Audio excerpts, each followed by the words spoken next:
Now, of course, I want the abolition of animal exploitation, full stop, too. I would love to see that happen, but I don't see a way of making that happen within the foreseeable future. Like, I need to buy a razor in order to shave my face. And in theory, like my facial hair could never be as important as the life of a suffering child somewhere across the globe. I wonder what you think about that, and whether you think on a utilitarian basis, if somebody is intentionally eating a caloric surplus, is that an unethical thing to do?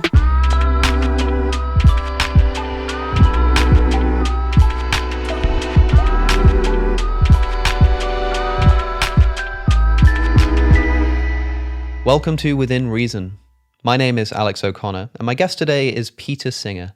Peter Singer is an Australian moral philosopher and is famed for being perhaps the most important contributor to the field of practical ethics in living memory, with works such as Famine, Affluence and Morality in 1972, Animal Liberation in 1975, Practical Ethics in 1979, and The Life You Can Save in 2009. Peter Singer is often credited with putting animal ethics on the map with Animal Liberation. And that's a book that he's reissuing as Animal Liberation Now. And that's a book you can pre-order by using the links available in the description. And this episode of Within Reason is brought to you by Blinkist. The Blinkist app allows you to understand the most important things from over 5,500 books and podcasts, each in around 15 minutes. You could become more articulate, more knowledgeable about world events and history, a better communicator.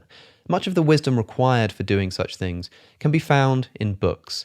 But we're busy people, and we don't always have time to read all of the books that we would like to. That's where Blinkist can help. For example, one of Peter Singer's books, The Life You Can Save, is available on Blinkist. And all I have to do is tap on Read Blinks, and up comes the most important insights of the book, separated into easy-to-read segments. But not only this, you can also tap Play Blinks, and this will play an audio version of the same material. So you can read the blinks, you can listen to the blinks, or you could do both at the same time, whatever is most convenient and helpful to you. And Blinkist now has a feature called Blinkist Connect, which allows you to share one Blinkist premium plan across two separate accounts, meaning that for the price of one, you're getting two premium accounts. And best of all, you can get 30% off a premium membership plan, which remember you can then share for free with a friend by using my link, blinkist.com/cosmic skeptic, or by clicking the link down in the description. With that said, I hope you enjoyed the following conversation with Peter Singer.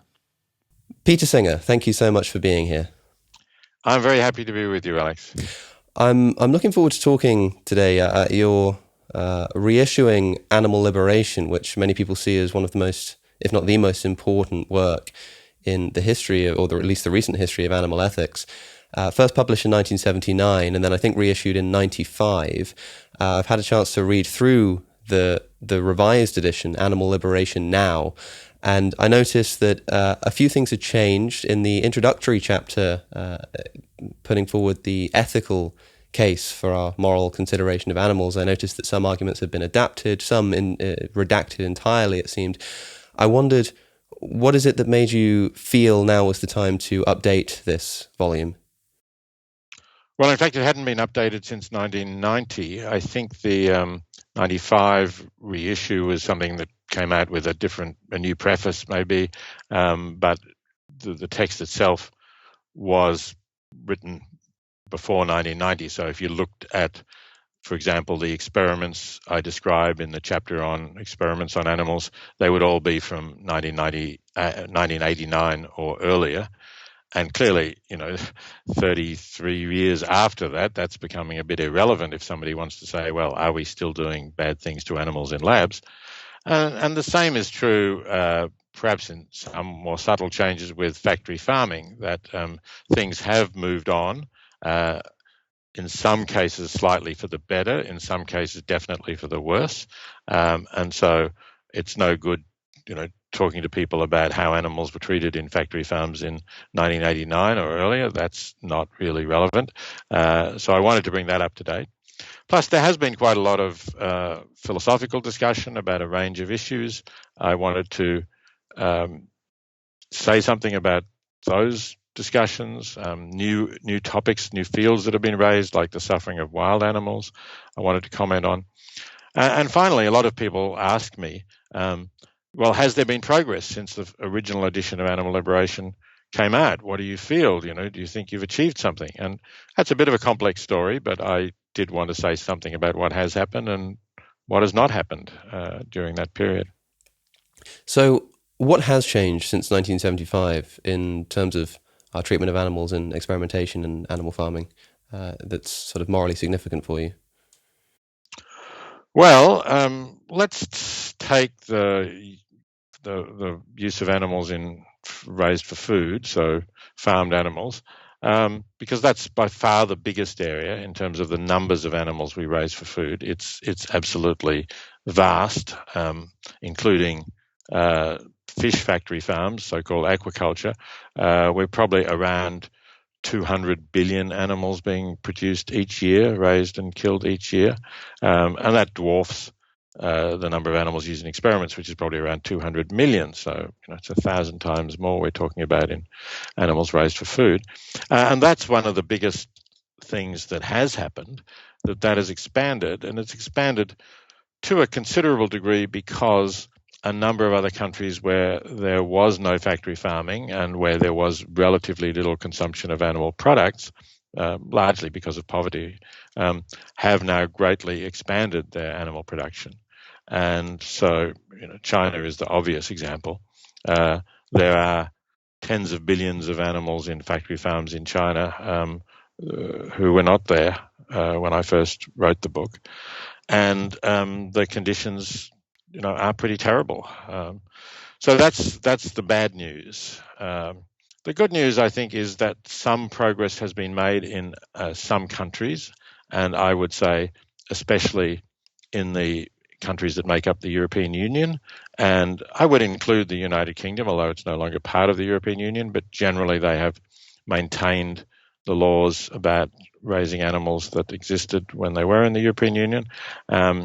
So that they're positives. Some of the things that I described in the first edition, like the standard very small battery cages, the wire cages for hens, or the individual stalls for veal calves or for sows that prevented them really, walking more than a single step and stopped them turning around. The stalls are too narrow for them to turn around. They're no longer legal in the European Union. But in the United States, for example, most of those things still are legal, generally with the exception of a few states like California that have also followed the practices of the European Union to some extent and prohibited those practices. But most of the United States, and especially the states where most of the farmed animals are raised, don't have those laws protecting animals. So, of course, it's good news to hear of the improvement of conditions for animals on factory farms. But there are, I think there are sort of two directions in which your views on animals could potentially be criticised. One is from the side that says that animals don't have moral worth, we should be able to eat them and treat them as we please. But there's also a side that is a more rights-based, absolutist liberation approach that will say that celebrating things like larger cages, when really what we're after is no cages at all, is potentially mistaken. I'm sure you've come across this criticism, but I wonder what you think of that, what you think the effect might be of saying, look, here are some great improvements in animal farming. Now, pigs can't be kept in cages so small they can't turn around, but they can still be kept in cages. And by saying that, we've made such tremendous strides, at least in the EU, in terms of animal welfare, do you think this might have an effect on convincing people to empty the cages altogether because they're sort of lulled into a sense that actually our treatment of animals isn't that bad anymore? Well, firstly, let me say that, you said tremendous improvements. I didn't say tremendous improvements. I said there have been some improvements. So I'm not celebrating these as, huge successes. I do think they're improvements. I think they give many millions of animals, and including the laying hens, we're talking about hundreds of millions of animals, somewhat better lives. But it's quite true that they can still be kept in cages. They're not always kept in cages. One of the advantages of these improvements is that it raises the cost of producing the animals or their eggs, whatever it might be, not very greatly, but to a small amount.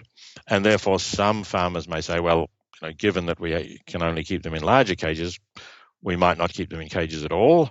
And the other thing about the cost being raised is that some people may therefore decide to buy fewer of those products, or they may decide not to buy them at all and to move to a plant-based diet. And when we get plant-based foods competing with animal products, then price is going to be relevant. At the moment, those plant-based foods are not really competing economically with the cheaper end of animal products. But if we can improve welfare conditions, then they'll have a better chance of competing because the price of those animal products will go up. So that's the first part of my answer, that I do think that this helps economically to replace these animal products.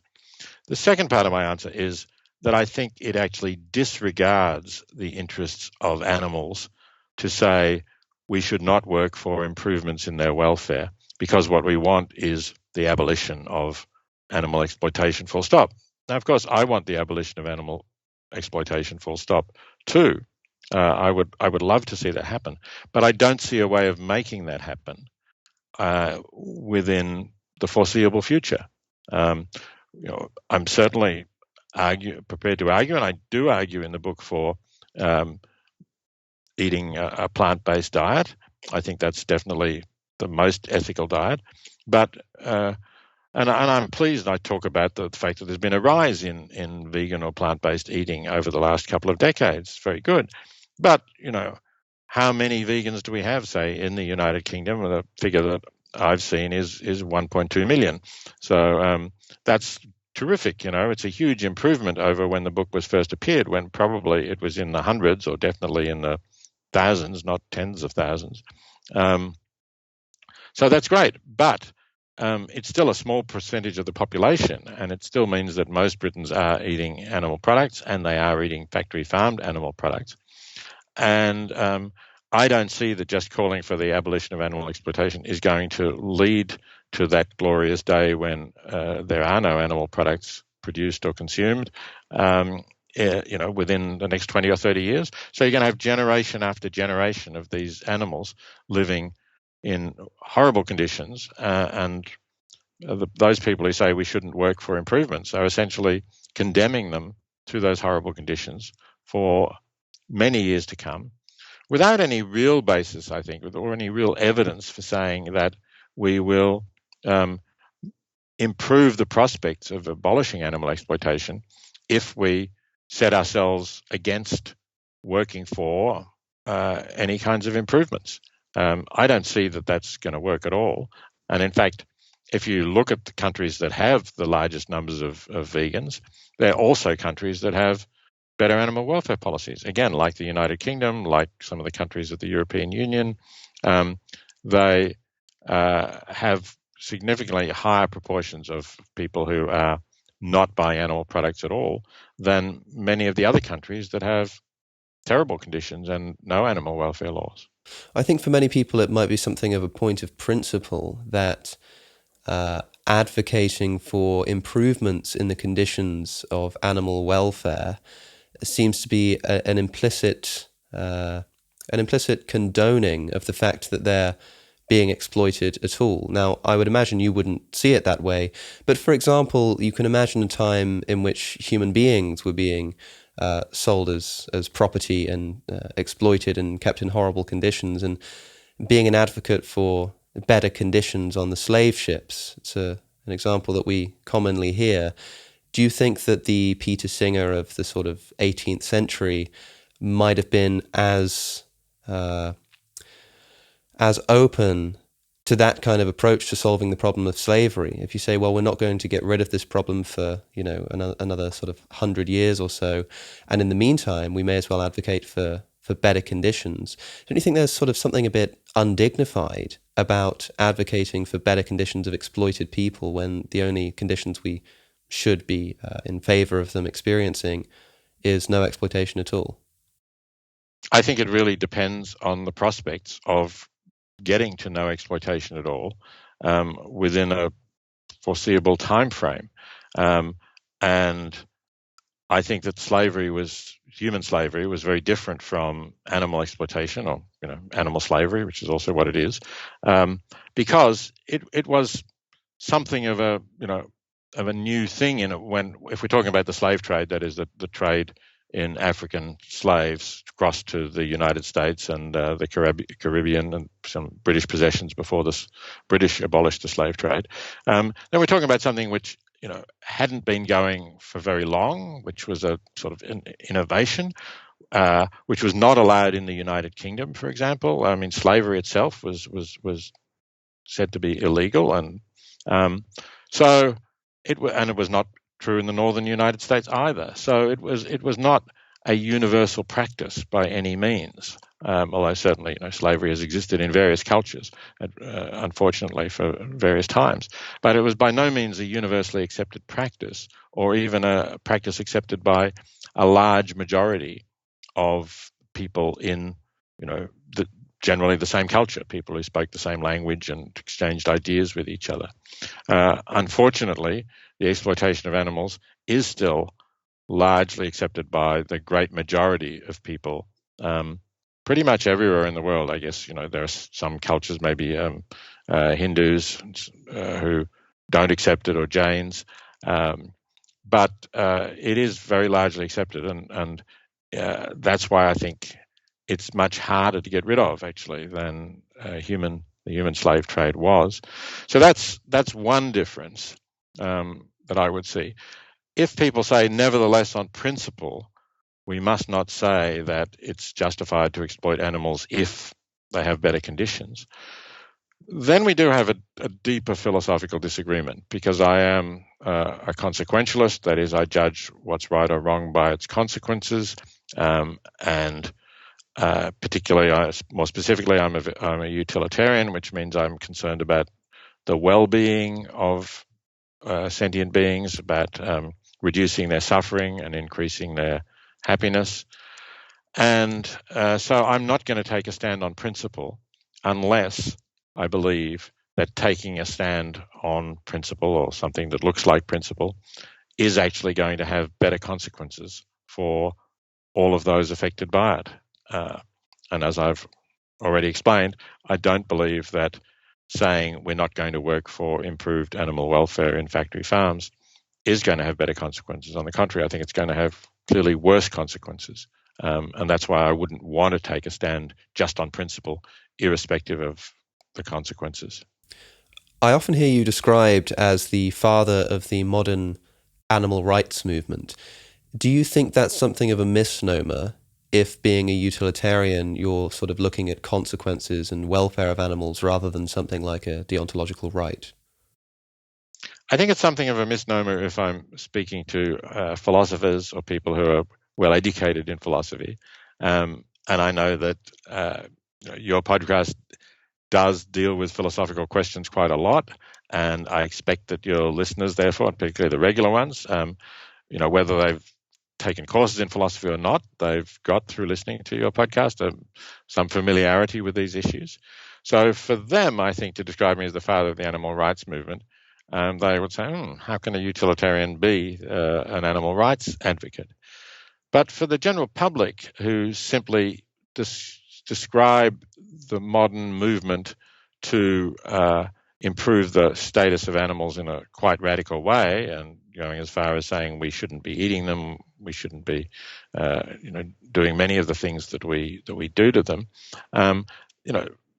Many people just use the term the animal rights movement for that, and they don't specifically mean that this is a movement that is founded on the view that there are such things as intrinsic rights, either for humans or animals.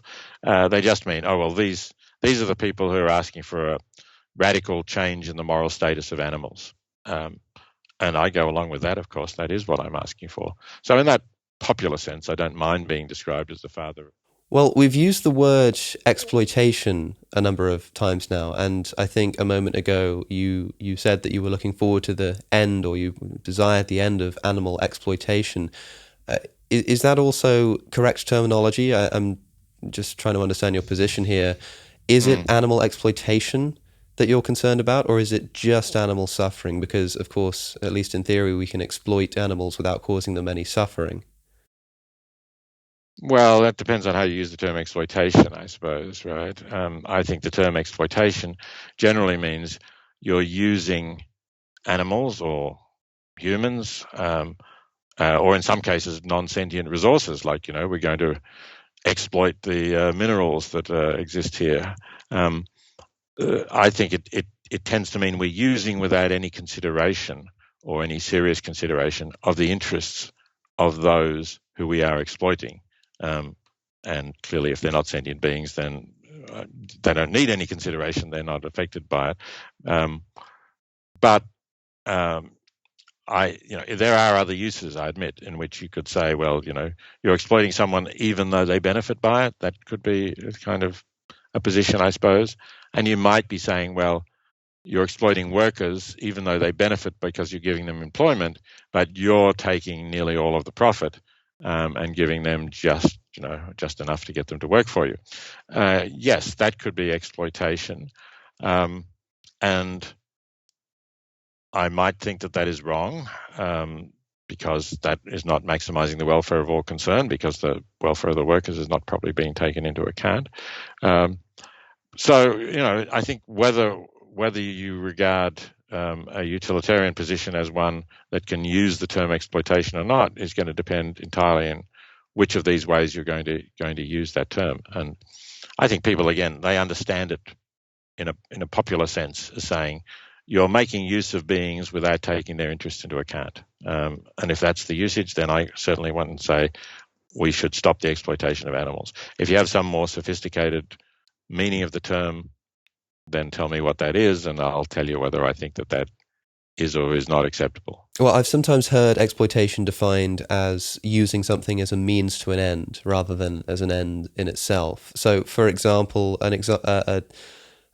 in animal farming, we might talk of egg production or milk production, which, of course, in practice is a pretty disgusting industry. But in theory, the question is often asked of vegans, well, would you have a backyard chicken farm egg, or would you have milk if it came from a cow that was treated nicely? And sometimes the response comes that even if it is actually the case that these animals aren't suffering in the production of these products, which oftentimes they are, I mean, chickens laying eggs, if they've been selectively bred to lay more than natural, for example, it can still be painful. But presuming that it wasn't, a lot of people say, but this is still exploitation. Something like, look, it's not your product, it's not your egg, it's not your milk.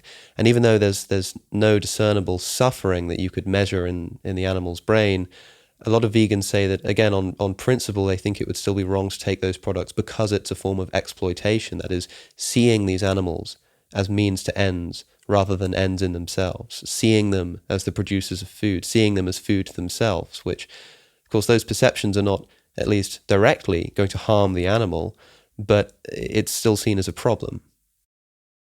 Yes, I don't see it as a problem if it's not harming the animal or others. And in fact, the sort of Kantian idea that it's always wrong to use somebody as a means rather than as an end, I don't think is defensible, even when you apply it to humans. Derek Parfit has an example where you're in a building which is slowly crumbling or collapsing for some reason, and your child is with you, and there's a large concrete block that is slowly coming on top of your child and will crush your child to death.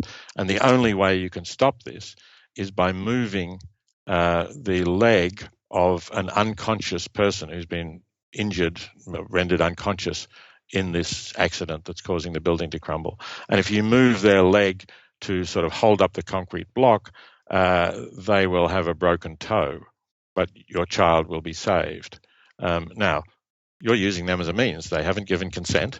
They're going to be injured slightly, but your child's life is going to be saved.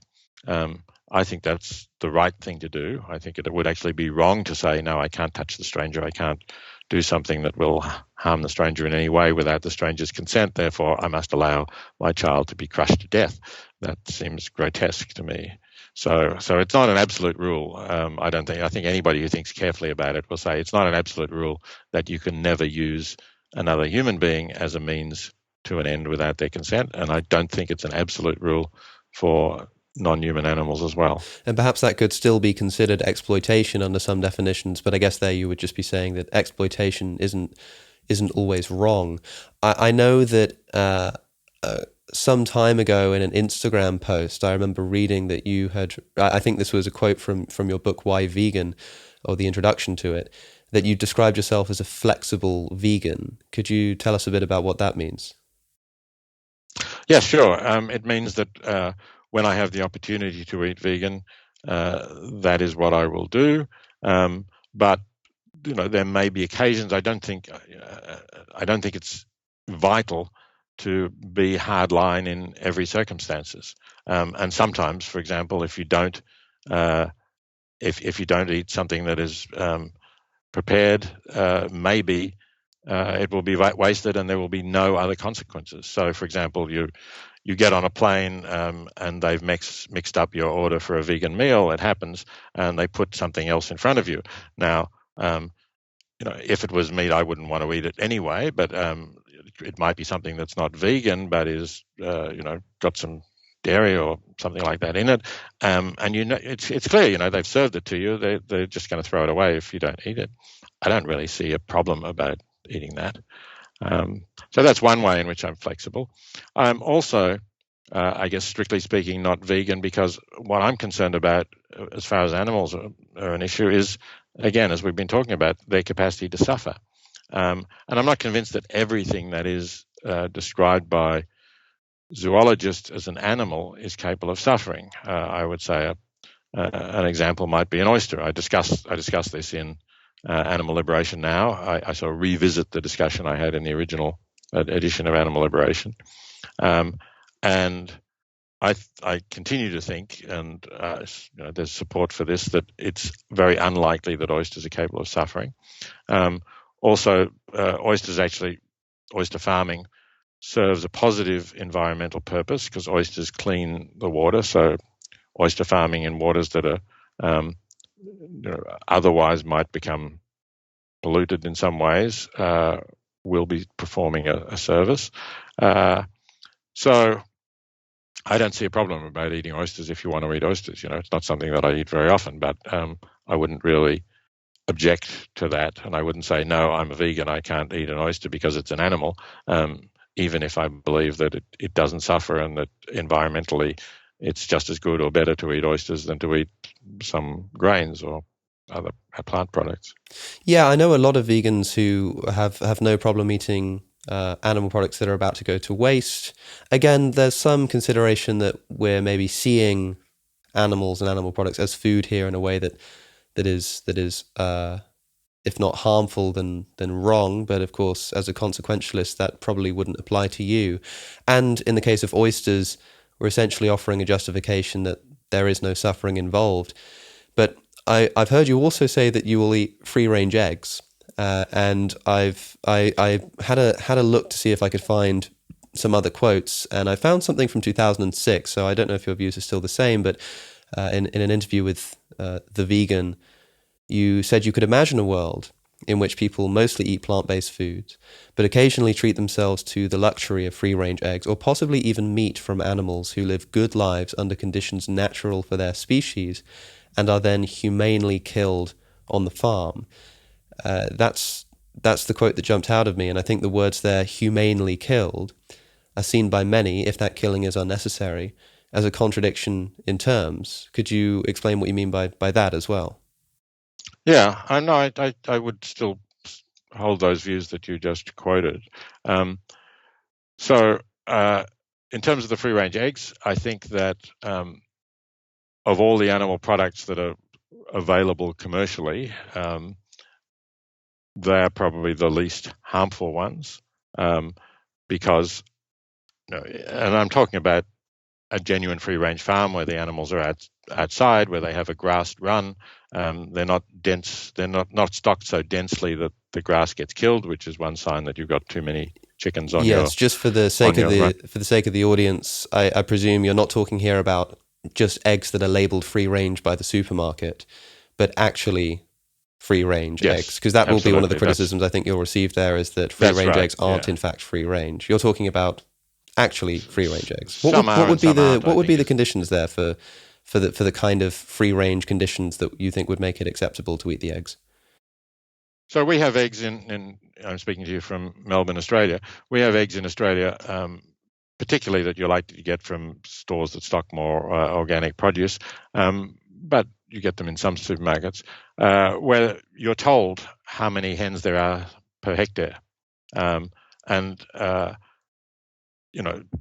Obviously you might want to check that information. Sometimes you can call the farm and say, can I visit? I'd like to see how your hens are kept.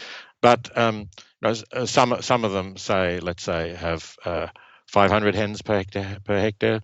That's a low stocking density. That's low enough for the grass to remain healthy, for there still to be, things to eat that the hens find. It's not just like packed dirt or anything like that. There's not really interesting. So I think that's a reasonable sort of stocking density. In fact, you could debate how far you would go. I don't know. You could maybe go to 1,000 hens per hectare. So I think that's the kind of information that you need to judge if these are what I would consider genuinely free range.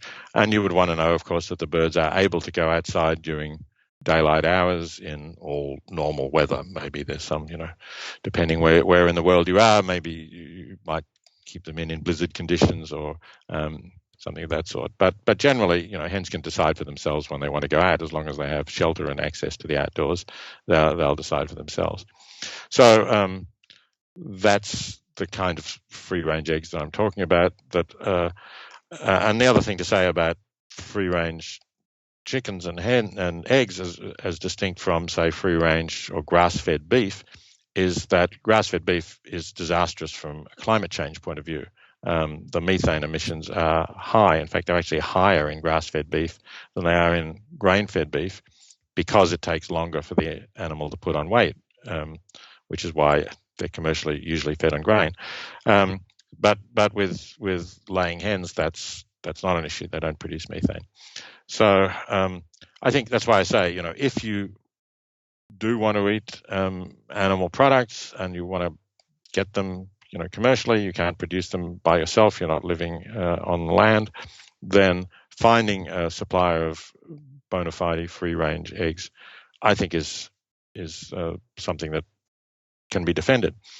And the other thing that I would say about this, which also goes back to your point about the humanely killed animals that are raised, is there's a deeper philosophical question here. And when people say, well, you shouldn't be killing this animal, and incidentally, the hens on free-range farms will generally be killed when they stop laying eggs or when their rate of laying eggs declines. And also, of course, the male chicks of these varieties of hens who lay eggs well are not going to be raised for meat. They're going to be killed as chicks. Although there is work going on in Europe now to sex the eggs so that you don't get male chicks of the laying breeds. I think in France and Germany, they've actually passed laws requiring that to be phased in now. I'm not sure what the deadline is, but I think it's pretty soon. So, that would avoid that problem. But the deeper philosophical problem here is, say, these hens, let's say they do have good lives. Let's just take that as accepted. So you look at them on the whole, they have good lives. They have shorter lives than they would have if they lived out their life in full. Is it a harm to them to bring them into existence, to have those good lives for a certain period of time, and then to be killed in a way that they suffer no pain from? They have no anticipation of being killed. They're killed very quickly, and there's no pain. So, and that's what I mean by humanely killed, by the way. And I think that can happen. Again, it doesn't happen standardly at commercial slaughterhouses, but it can happen. And these again, I referred to Parfitt a moment earlier, but this is a different and perhaps more famous problem that Parfitt raises about population ethics. Is it good that there be more people in existence if the total amount of happiness is greater, although the average is a little less, as long as they still have positive lives? That's a problem which I don't think anybody has given a satisfactory answer to, and Parfitt sadly died without being able to give a satisfactory answer to it himself.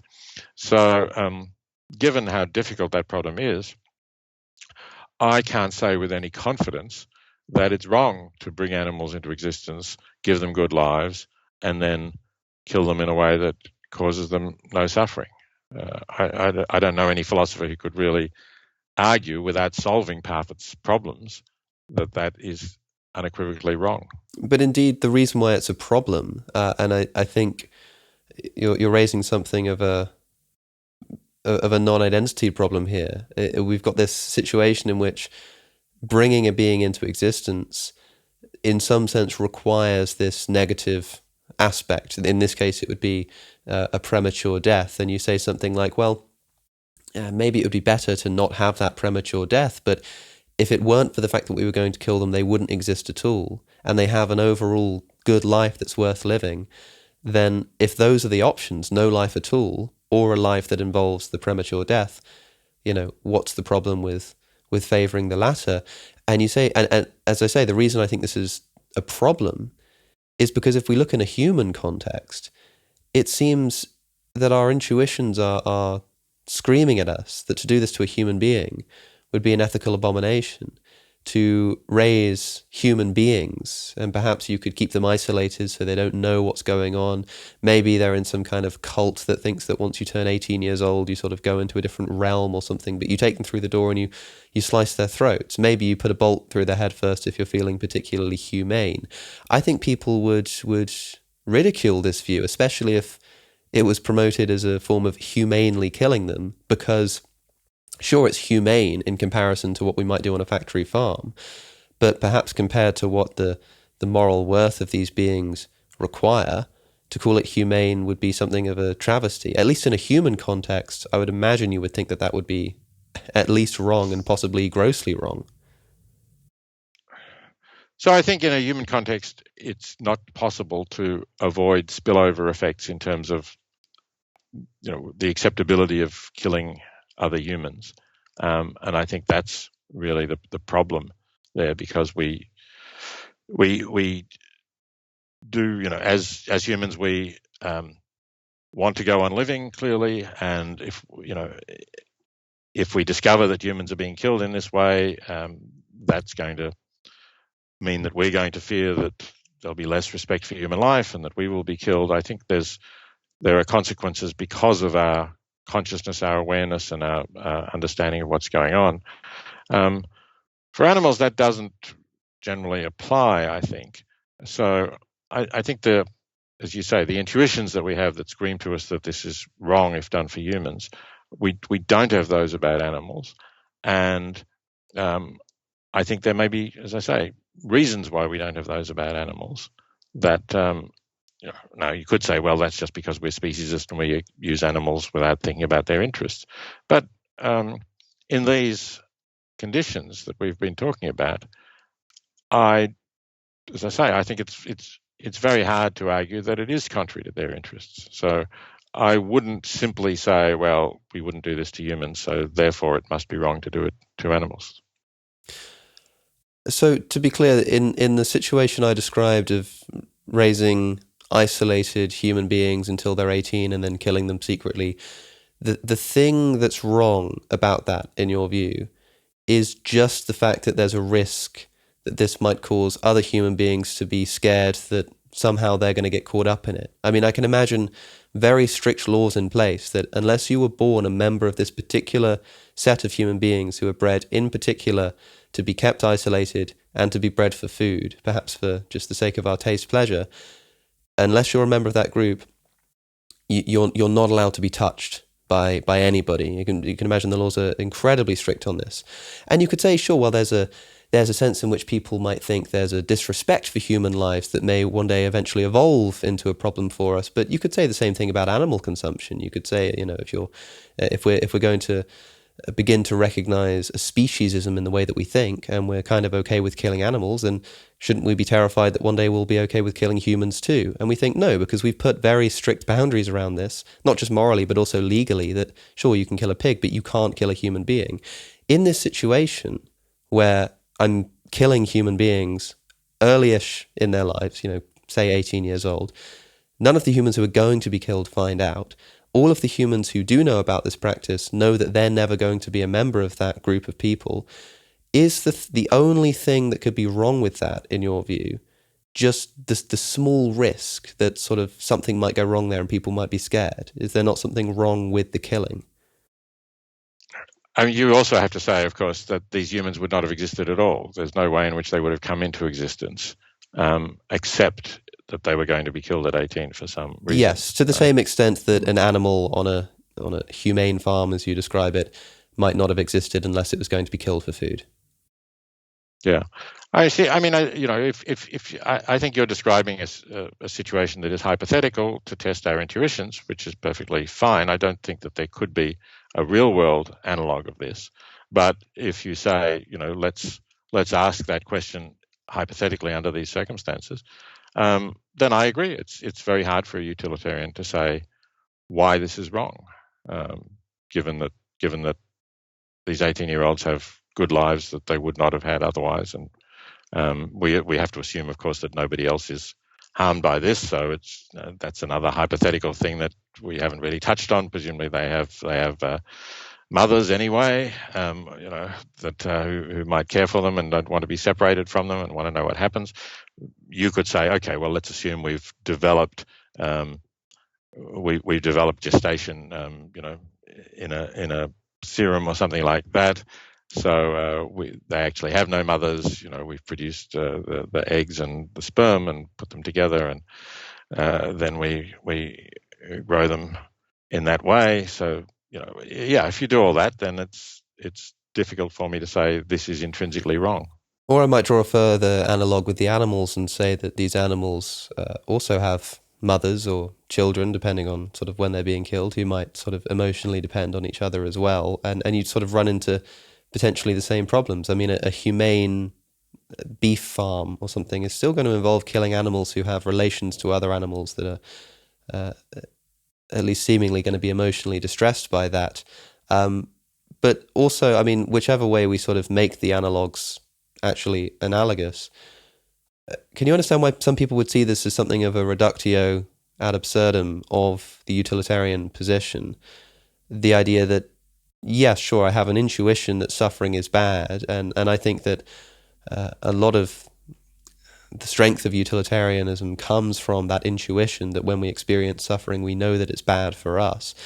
But we also have a pretty strong intuition that killing humans, even in the conditions that I've described, would be wrong. And some people sort of weigh these up and they say, as sensible as utilitarianism seems in the abstract, in principle, if it does lead to such a conclusion, it simply can't be right.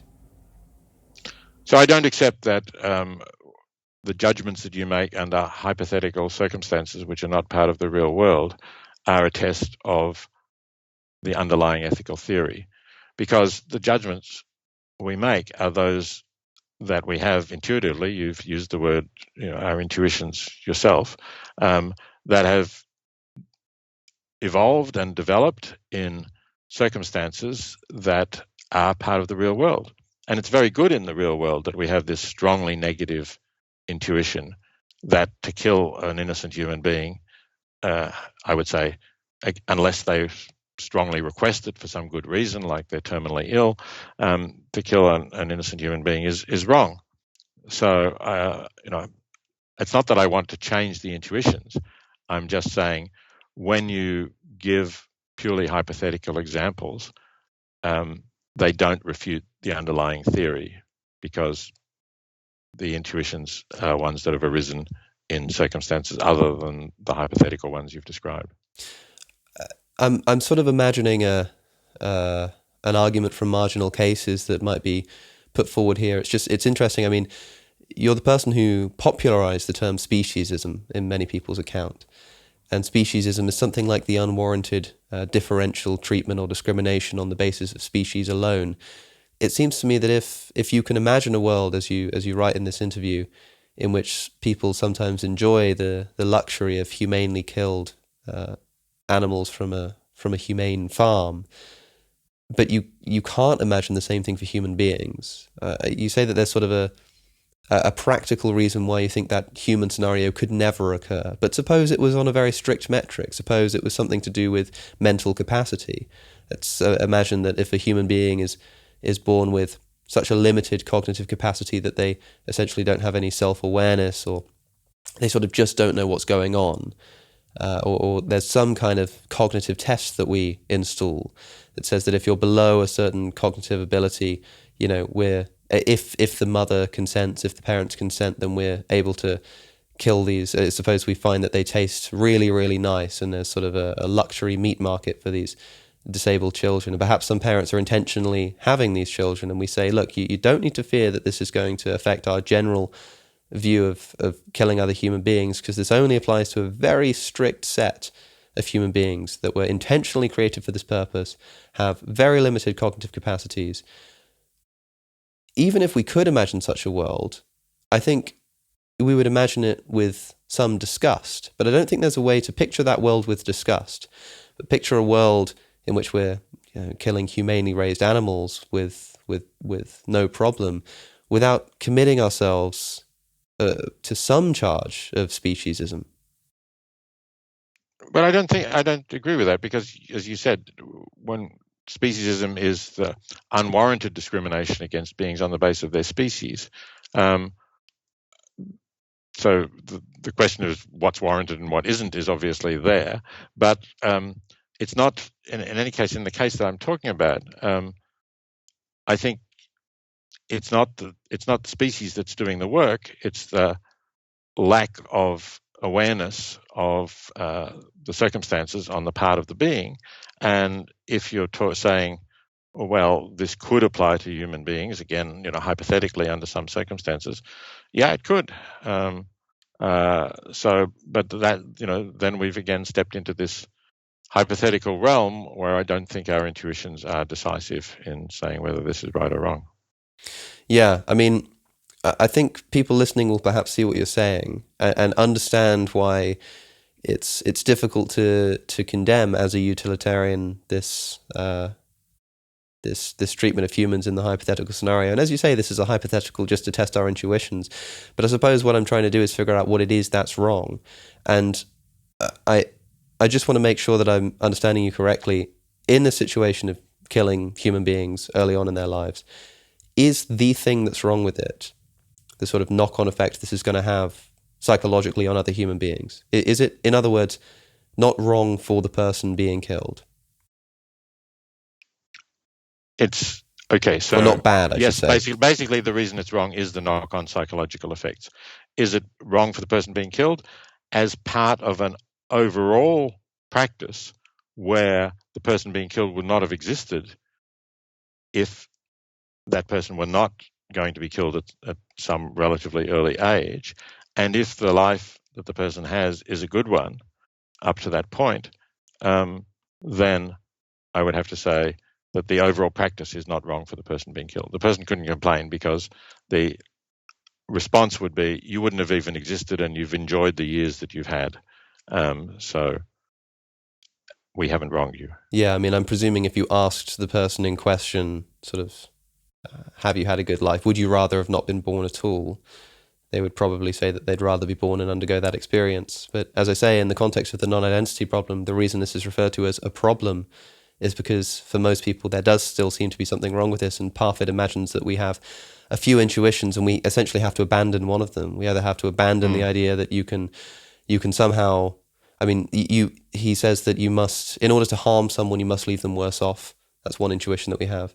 Another intuition is situations like this where we kill human beings who otherwise wouldn't have existed at all is wrong. And I think there's one other, and he essentially says, look, these all seem intuitively true, but we have to abandon one of them.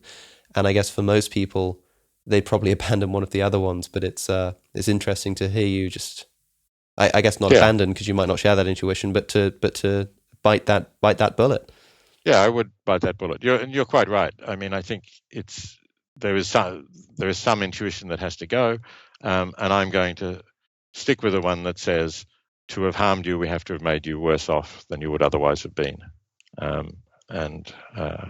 I guess that in a sentence is the rejoinder to this position of exploitation or anti-utilitarian sentiment that says there's still something wrong or there's still something harmful or bad about these practices, even if they don't inflict any suffering. And what you just said there, that in order to harm, you must leave someone worse off. You can't harm somebody by making them better off overall. You can't.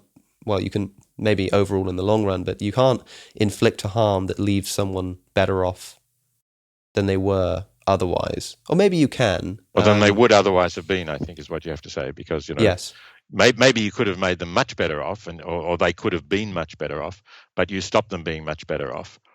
Yeah. But, and of course, you yes, can sort of harm people in one instance that makes them better off overall. But in that specific instance of harming, to say that you've committed an act which makes them better off in every metric and somehow still harmed them seems, again, intuitively wrong.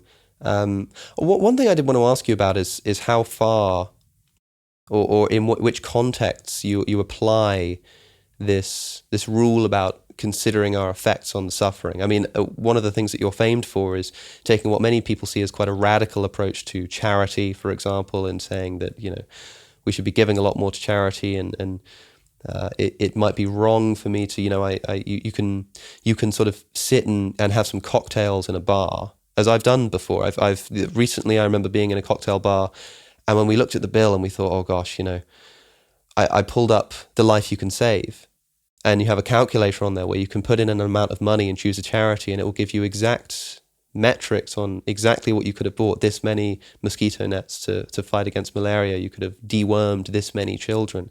And I thought, my gosh, and there's some real power there. I don't know. I mean, do you think it's wrong of me to have bought those cocktails? I think it would have been better if you donated the money to effective charities, as those recommended by The Life You Can Save, for example. But I'm not going to blame you, because I'm not a saint myself. It's not that I don't ever spend money on things that I could have done more good with by donating to effective charities.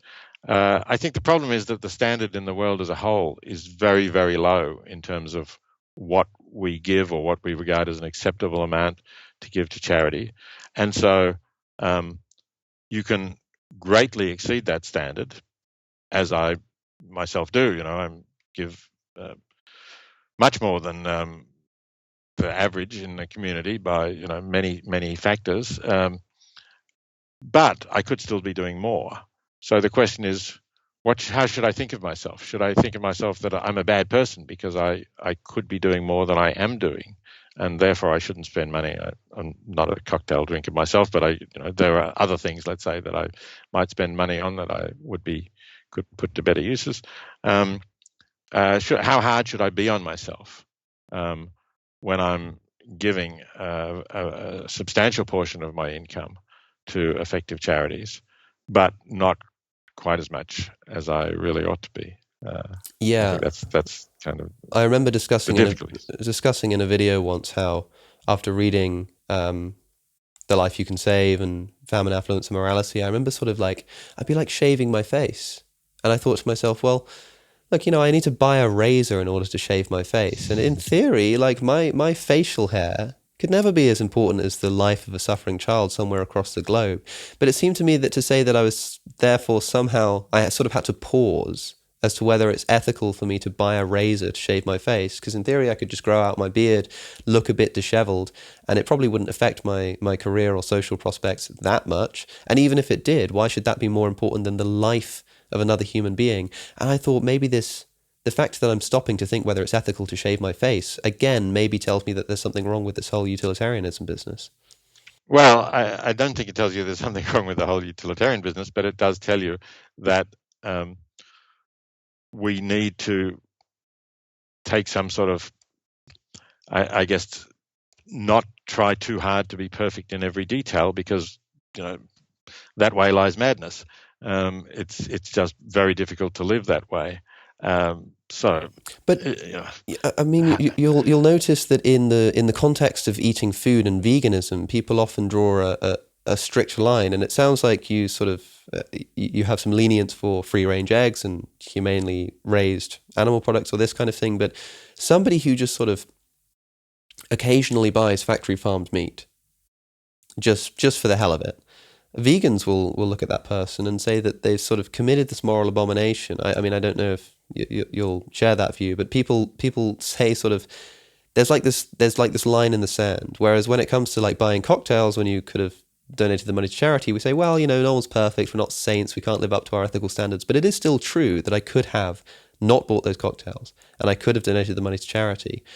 It seems like there's almost less I don't know. I mean, one is grayer because there's just an infinite number of amounts of money that you could spend on a whole range of different things, and there's no clear line to be drawn. Whereas vegans will say there is a clear line to be drawn. Although, in fact, when you look at it more closely, I don't think there is such a clear line to be drawn because, of course, as has been argued by opponents of veganism, when you eat crops, there are animals that are killed in order to protect those crops or to harvest those crops. And anybody who grows veggies, and I do grow some vegetables myself whenever I get the opportunity, will know that that's true. It's extremely hard to protect your crops from some animals. Now, maybe you can protect them from vertebrates by netting, but certainly slugs and snails are going to get through, and what are you going to do with them? And maybe they're sentient. We certainly can't say with confidence that we know they're not sentient. So there's no absolute purity in terms of what you eat and saying I'm not harming any animals at all by what I'm eating. So I think there are grey lines, and those vegans who point the finger at somebody who occasionally eats something that is an animal, or even under some circumstances eats something that's factory farmed. I think that's a kind of puritanical insistence on a clear line when we should really be thinking about what are the consequences of this, what this person is doing. What are they doing in the rest of their life? Are they generally avoiding contributing to factory farming? Are they generally contributing significant resources to help people in extreme poverty? And we should be a bit more tolerant, I think, rather than saying, no, you ordered cocktails that you didn't need, you're a bad person, or, you ate some food that was an animal product, therefore you're a bad person. Yeah, I mean, that is what I was going to ask you about, that some people will say, look, when it comes to eating animal products, there's a very clear line here. You either sort of eat them or you don't, and you can eat a plant-based alternative. The charity stuff, it seems to go on potentially forever. But as you point out, animals killed in crop production means that any food that you eat is going to produce some form of animal suffering and death. And you might say that it's impossible to measure exactly how much food we should be eating. I mean, you could say that because animals are being killed in crop production, it's immoral to eat a single calorie over your absolute maintenance level, but that would be very difficult to maintain. But then, in some circumstances, people do intentionally eat more calories. That is, I mean, I was thinking about bodybuilders, for example, and you have a lot of vegan bodybuilders who make a point of trying to put on as much muscle as possible to prove to the world that it's possible to be a vegan bodybuilder and have a lot of muscle mass. And you think, okay, great, but in order to put on muscle, you need to intentionally enter a caloric surplus. That means you need to intentionally, not just sort of by chance, because you don't really, you're tracking every calorie and you say, every day I'm going to eat sort of 300-400 calories, sometimes many more, over the amount that I know I need to survive and be healthy. And we do this in order to then, go to the gym and put on muscle. And I think to myself, well, okay, as a vegan, if you think that, at least somebody who justifies their veganism in a similar way to you, in saying that this is unnecessary death of animals that don't need to die for food that we don't need to eat to be healthy, I think that in the case of a vegan bodybuilder, if you intentionally go into a caloric surplus, then what you're doing is you're paying for food that results in the death and suffering of animals that's not necessary for you to eat in order to be healthy. And again, this isn't because you're sort of like, oh, I couldn't practically work out exactly how many calories I need. You're intentionally eating more than you know you need to be healthy. But it seems to me that if you present a vegan with such a vegan bodybuilder, they wouldn't say, look, you're committing this moral abomination on the level of, eating animal products. Of course, it's not going to be factory farming, so the suffering's probably going to be worse. But whereas a vegan might say that eating a humanely raised cow or grass-fed beef, something like this, is still wrong, I don't see that same kind of energy being presented to a vegan bodybuilder. I wonder what you think about that, and whether you think on a utilitarian basis, if somebody is intentionally eating a caloric surplus, is that an unethical thing to do? I think it depends why they're doing it. If they're doing it to show that vegans can be strong in the hope that therefore more people will switch to a vegan diet, I think that's fine. That's a good reason, and assuming that this actually might work, of course, that has some reasonable chance of working, that's a justification. If they're doing it because they really enjoy having that kind of body, Well, I would be somewhat tolerant of that because, as I said, and I think we all do things that are not just geared to producing the best possible world that we could because we enjoy them. And I'm certainly not saying that, nobody should relax for a moment from working hard for the greatest possible benefit of everyone. I think that's an absurdly demanding standard that is likely to be counterproductive if you actually try to hold people to it.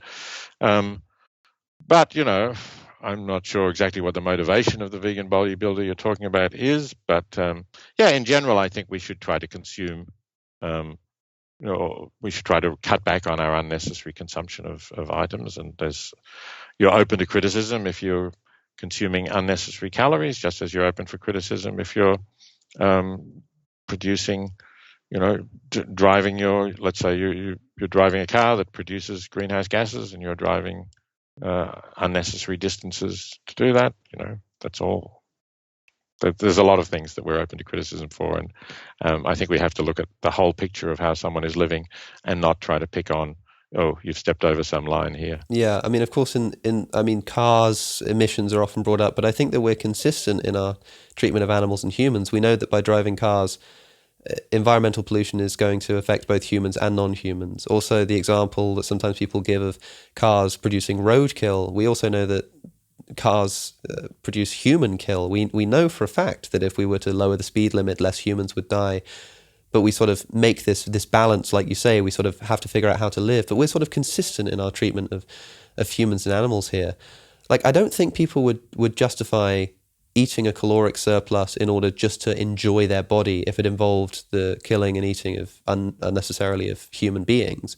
I just found it interesting how you said that, look, if somebody is intentionally eating food that kills animals that they don't need to eat to be healthy, but they're doing it because, they really enjoy having a six-pack or having a, large biceps, that maybe that's okay. That doesn't seem too different to me than saying, if somebody wants to eat animal products because they just really enjoy the taste of it or they really enjoy the way it feels or something like that, then I guess that's okay. I don't really see. Well, that's another kind of flexibility that I'm prepared to tolerate. It's not one that I myself practice, but I think